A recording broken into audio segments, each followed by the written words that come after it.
को अमेरिका के राष्ट्रपति डोनाल्ड ट्रंप ने भारत पर उन्होंने 26% की दर से रेसिप्रोकल टैरिफ लगाया है। हमें जो सप्लाई चेन में डिस्टरबेंस हो सकता है, विश्व में एक मंदी की भी नई शुरुआत हो जाए, जैसा कि 1930 के दशक में पूरे विश्व में एक मंदी आई थी। चीन इस मौके का फायदा भी उठा सकता है। नमस्कार मित्रों, आखिरकार 2 अप्रैल को अमेरिका के राष्ट्रपति डोनाल्ड ट्रंप ने अपनी टैरिफ नीति की घोषणा कर दी। भारत पर उन्होंने 26% की दर से रेसिप्रोकल टैरिफ लगाया है। भारत पर ही नहीं, उन्होंने चीन, थाईलैंड, वियतनाम, ताइवान और बांग्लादेश जैसे देशों पर भी भारी टैरिफ लगाया और इसकी दर भारत से कहीं अधिक है। शुरुआत में देखने पर ऐसा लगता है कि भारत की स्थिति खराब हो जाएगी, लेकिन ऐसा नहीं है। अगर भारत अपने इंफ्रास्ट्रक्चर में भारी निवेश करता है, अपना एजुकेशन और रिसर्च में भारी निवेश करता है तथा अपनी एक स्थिर रणनीति और स्थिर नीति के तहत आगे चलता है, तो निश्चित रूप में कुछ हद तक फायदे के सौदे के रूप में भी इस चीज को, टैरिफ नीति को बदल सकता है।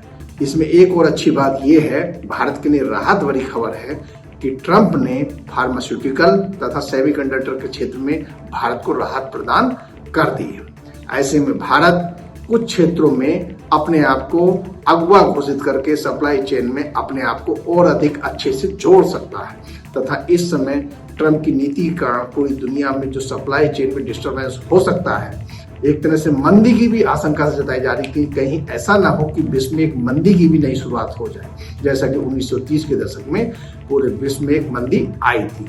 तो भारत इस सप्लाई चेन में एक अपनी अग्रणी भूमिका निभाते हुए प्रोडक्शन का एक हब भी बन सकता है, लेकिन उसके लिए भारत को कठिन श्रम के साथ कठिन नीतियों पर चलना होगा, तभी वो इसमें सफल हो सकता है। यही नहीं, इस टैरिफ नीति से केवल अमेरिका को भी लाभ होने वाला नहीं है।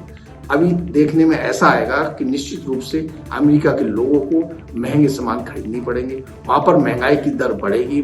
अमेरिका जो सोच रहा है कि उसके यहाँ कंपनी आएंगी, इसका भी कोई पक्का नहीं, क्योंकि अमेरिका में जो श्रम की दर है वो कहीं अधिक महंगी है। चीन, थाईलैंड, वियतनाम और भारत जैसे देशों की तुलना में वहां श्रम महंगा है। अतः कंपनियां इतने महंगे श्रम पर वहां लगाने के लिए अपनी फैक्ट्री को तैयार होंगी कि नहीं होंगी, ये आगे देखने में आएगा। अमेरिका कितना लाभ में रहेगा, कितना नुकसान में रहेगा, लेकिन शुरुआती तौर पर लग रहा है कि अमेरिका को कुछ ना कुछ लाभ अवश्य होगा। साथ ही जहां तक रणनीतिक स्थिति की बात है, तो इसमें एक अमेरिका को नुकसान भी हो सकता है, क्योंकि उसका जो अभी तक का बहुत अच्छा सहयोगी यूरोपीय यूनियन रहा है, कनाडा रहा है, ऐसे देश अब अपने परस्पर हित के आधार पर चीन की तरफ शिफ्ट हो सकते हैं। साथ ही चीन इस मौके का फायदा भी उठा सकता है, केवल उसे नुकसान ही होने नहीं जा रहा है। एक तो वो खुद अमेरिका पर उसके हिसाब से ही टैरिफ लगाने की बात कर रहा है, दूसरी बात वो ये दिखाने की कोशिश कर रहा है कि अमेरिका एक तरफा संरक्षणवाद को अपना रहा है। ऐसे में चीन अपनी घुसपैठ, अपनी नीतियों की घुसपैठ विकासशील देशों में बढ़ा सकता है। इससे अमेरिका की सॉफ्ट पावर में कुछ कमी आ सकती है। देखते हैं आगे क्या होता है। धन्यवाद।